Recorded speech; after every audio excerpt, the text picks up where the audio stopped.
Hey everybody, this is Greg-Petix, founder, curator, docent, and gift shop employee of the Petixonian Institute of Comic Book Studies. Today we're going to be looking at Fiction Illustrated #1, featuring Schlomo Raven, Public Detective. Fiction Illustrated was an experiment by Byron Preiss in 1976 to basically make these digest-size comic books that would be graphic novel size, about 100 pages in each issue, and more adult in nature. This one is not very adult. It's kind of goofy, but definitely it's more adult than your average comic as far as there's jokes in here that a little kid's not going to get. It's got old-timey references and stuff. But it's pretty goofy, but it's the first issue, and they're finding their way. But I kind of wish this format caught on. I really like the tiny little digest size. And at the Petixonian Institute, we have a whole, maybe a third of a shelf of digest-sized comics from Marvel, DC, and Archie. They're all reprints and really crappily printed, too. So, but I always like the digest-sized format. Just, I don't know, I kind of fetishize it. It's just this cute little format. And this was an attempt to actually make new works just for that format. And unfortunately, it only lasted 4 issues. So today we're going to look at just the first one. This is written by Byron Preiss, the designer, packager, editor for many projects over the 70s and 80s and 90s. It was very strange how Byron Preiss never worked for a comic company per se. He had his own company, and he would always somehow team up with major book publishers, convince them that hey man, comics can sell. And I'm the guy who can package them for you. So he would always have this almost like a new form of comic storytelling that was like pictofiction, lots of blocks of text, heavily illustrated within the page. And it was just like this hybrid thing. And it was kind of unfortunate because, part of the reason people like comics is the sequential panels, But I guess he thought this made it look more adult. There was less, there weren't really word balloons as much. So it looked like a new thing that maybe he figured adults wouldn't mind being seen reading. And, but it's kind of sad because, he got a lot of things right. He knew his comics. He'd get really good talents from the comic book world. He had very good taste in cartoonists and would hire them to do work for his line of books. But he also had the wrong idea pretty hard because, people like comics. Even though people don't buy comics and read them, when they look at a page with balloons and panels, still something very appealing about that. So this is even more of a hybrid because this is before he started making all those books. This is one of the first graphic novel-y type things he ever did. And this does have a lot of pages that are typical sequential panelology, if you will. So the art's by Tom Sutton, longtime cartoonist, drew for decades, every company, drew all kinds of stuff, but rarely superheroes. I'm pretty sure he didn't like superheroes because he always worked in the mainstream, but always would work on the horror comic or the sci-fi comic. Whatever was being published that wasn't superhero, he'd always found that niche, and he drew wonderfully. He could draw. He had a very distinct style. But he could also draw in any kind of genre. And so, he does the cover here. We have a little title page. This is kind of like the press release. America's first full-color adult graphic story review. So even then, they were trying to come up with different terms instead of just saying it's a comic book. I really love this second title page. It's this beautiful Art Deco graphics. It's by a woman named Marcia Loeb, who I'd like to see more of her stuff. The little logo says Schlomo Raven in those deco designs. Really good stuff. She does that too. And here we have the main credit page. And it's the first half of the book, because this is 2 little stories. And the whole thing's lettered by Kenneth Smith, and the first one's colored by Kenneth Smith. Kenneth Smith was this really great artist. Pretty much stopped doing comics in the early 80s and started writing really boring articles for the Comics Journal about philosophy and stuff. But he was a damn good artist. He was semi-underground. He had these fanzines that were like really slick. I mean, they were better produced than most magazines, but they were fanzines. And he would just do these elaborately drawn, beautiful comics that were more closer to the underground. They were never that like violent or sexual, but they had more adult stuff, like talking about philosophy and stuff.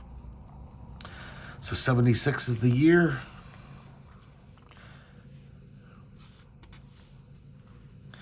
We have a foreword by Harvey Kurtzman here. And it's kind of funny. Harvey Kurtzman kind of admits, like, he's like, I didn't have time to read this. They just wanted a blurb. And, they figured maybe it'll help them sell some more copies. So he just says basically, yeah, this is a good format. I believe in it. It's my kind of book. And even if you don't want to read it, at least collect it. Maybe it'll be worth a lot of money. You could make a killing in 1999 at the Comic-Con if you buy 5 copies now. So Harvey Kurtzman doesn't bullshit you. And he was in yet another title page, and this is kind of trying to look like a movie poster. We see all the characters we're going to meet in these 2 stories. So this was distributed on newsstands. It says Curtis circulation, just like Marvel and DC. They're really trying to push this as a mainstream thing. And I really wish they succeeded. This would have been really cool if there's more of these. I mean, there's 3 more of these. Here's Byron Preiss' introduction, where he kind of lays out his manifesto about how comics in America could be like in Japan or Europe, maybe with a different format.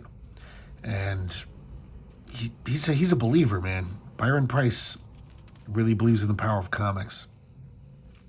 He mentions a lot of people who have tried to push comics forward as an adult medium and gives them a shout out. He knows his stuff. He really knows his comics history, knows the good artists and writers. Here we have another little Art Deco design and dedication. And most of these are the Mad artists, early Mad artists, plus Will Eisner. And as we shall see, you'll get why it's dedicated to all the Mad artists. Because it is very trying to be like Kurtzman Elder Mad, chicken fat, little eyeball kicks in the background. Really goofy humor. And the Will Eisner, we shall see, because it's hard-boiled detective fiction taking place in 1942 and lots of rainy streets, which Will Eisner was so good at. So this first story is called The Fark's Job. And we can already see he's got the little chicken fat. So it's raining a lot. So he puts the gutters are just like flooding. There's a little periscope from a submarine. There's a dam. It's like the Hoover Dam. Some frogs in bathing suits chasing each other around. Just silly little sight gags like that. I don't get this for some reason. These people are huddled over a newsstand, and this one has wings? And it looks like a pig with wings. I don't understand.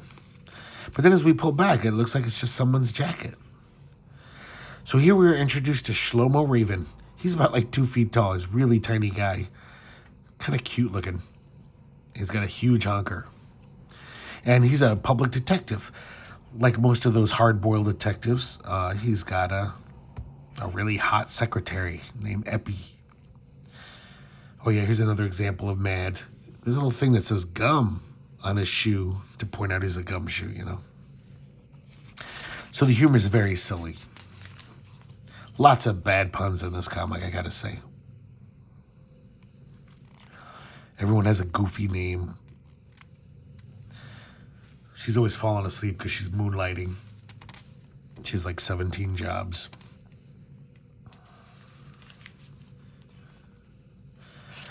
So Schlomo gets a call from this rich lady. Apparently her house guests were the world-famous Farks brothers. The Marx Brothers. See, that's the kind of... Every like doppelganger in this comic has got he basically just changes a letter. They're not even clever puns or wordplay, So the Farks brothers are missing. She suspects foul play. He's on the case. He comes out to her estate. This is like an example of like the weird Byron Preiss sense of humor. And it's confusing because we got the Farks brothers already established. They're not there though. They're gone, they're missing. But all of her butlers and cooks and maids, even some of the maids look like Groucho Marx. It's not funny and it just confuses things because you're like, wait, I thought the Farks brothers were missing. Why are there two Groucho Marxes coming up to the car? Schlomo sees some clues, and then this maid falls out of the window. She's terrified. With this other maid, she looks like Groucho Marx, It's just really nutty. So, lots of goofy sight gags in the mansion. He's looking for clues about the Farks brothers. And he finds a clue where he realizes he's got to go to Hollywood. So this is the kind of another example of the oddball humor in here. He said, Schlomo says, I had Epi book me a flight to Los Angeles as they're driving away from the estate. And we see Epi lean out of the car, throw a book at a passing airplane. The book hits the door of the airplane, and they know that's a signal. And they drop a rope ladder down. And Schlomo grabs it and books his flight. And now he's on his way to L.A. It's very odd. So I guess the clues he saw led him to believe that he had to go to California, to Hollywood, because the famous actors Bela Lugosi and Morton Barloff. I should even share these with you. They're so bad. These stupid names. So he goes to the film set, and the idea is that like these actors, because they play monsters, they actually live like in a crazy castle on the Hollywood set. Pretty nice cartoony art, huh? It's good stuff. So they're acting all menacing and like they really are monsters. Frankenstein keeps saying, "Can I eat him? Can I eat him now?" And then it turns out, though, it's all this misunderstanding. And those guys went to that mansion in New York, that rich lady's mansion, just to play a prank on the Farks brothers, but they were already gone when they got there. So they had nothing to do with the disappearance. But they feel terrible about scaring the maid. They're really nice guys, and they're like, oh, we feel terrible. We didn't mean to do that.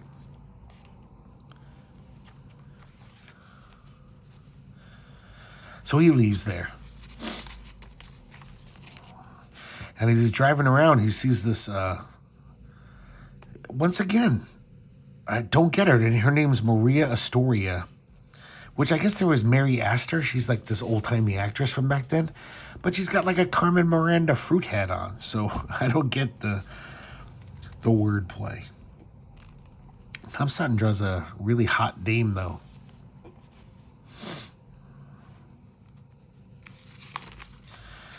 And here we have more Bill Elder. This is so Bill Elder. Look at that. And she's crying so much, this old gag that it's like flooding the street. Goofy humor. So another one of the clues leads him to this Humphrey Bogart dude. I'm not even okay, I'll say it. It's Bumfrey Hogarth. See, that's how bad they are. He just takes the first letter and switches them around. And he's snooping around. And I like this page here. Right before the denouement. He's shocked because he sees the Farks brothers are alive and well, making a movie with Bumfrey Hogarth. And we find out why the Farks brothers have been gone. Bumfrey Hogarth paid them all like a lot of money to be in this movie that he was privately filming. And it turns out he's a really nice guy. The reason why he's doing this movie is because his cute little daughter said, Daddy, how come you never make movies that make people laugh? Because Humphrey Bogart's always the tough guy. Even when he's the nice guy, the hero, he's a tough guy. He's never funny, So he wanted to make a comedy. Figured he'd get the best comedians in the world. Some nice drawing. Schlomo. That's like the funniest thing to me about this is just the way Shlomo is drawn. And then he heads back to New York after solving the case. And he's happy. So here's the second story, Rosebud. And you can already see the changing coloring because Marie Severin colors this one. Famous, probably one of the best colors of all time. Did most of the EC comics during their heyday. And one of the many reasons why EC were so good is her coloring was a cut above everyone else. So this one's more serious than the first one. It's not as zany, mad, over the top, you know? It's actually trying to tell this elaborate mystery. It's kind of annoying. It starts with like 4 pages of this. Excuse me. I'm feeling a little under the weather. So it's 4 pages of this text, and it's kind of this elaborate story of there's I think some of it's based on real stuff, and then he shoehorned some of the story into, you know, this real thing that happened. So it's basically about how during the war, the WPA had this the Negro theater troupe, and they got Orson Welles to direct one of their productions. And, you know, like they did all black versions of Hamlet and other things.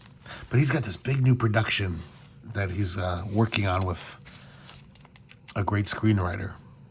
And they really get into the nitty-gritty of it. It's kind of weird and ponderous. It's like he really gets into this backstory of like this theater troupe and this Orson Welles knockoff. I think he's named Orsini Welles. That's the only difference.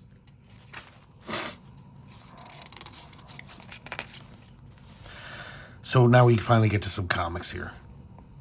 And it turns out there's been a death on the set of Orsini Welles' production for this theater troupe.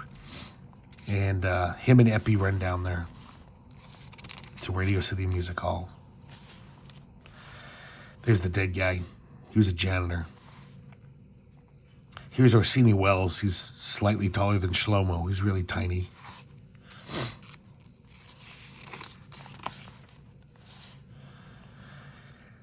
And the FBI hauls some people in for questioning.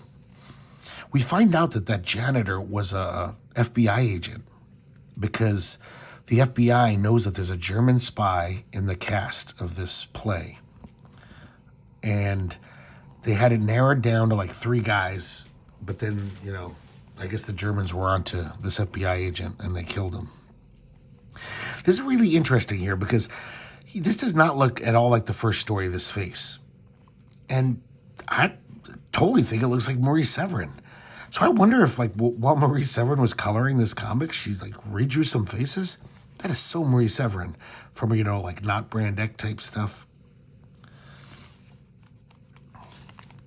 This guy looks just like Franklin Delano Roosevelt, but he can walk. So it's this very elaborate, you know, story. There's twists and turns. And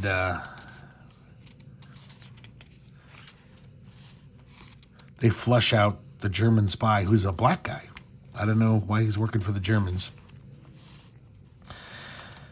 So he goes to his, Nazi overlords, these creepy-looking guys.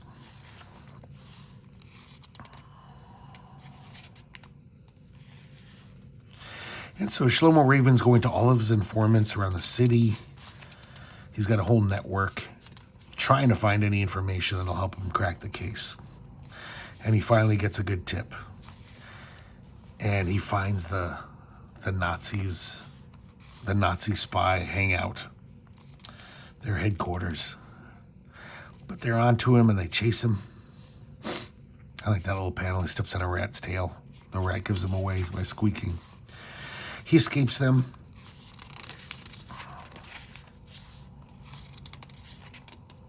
And is back on the case.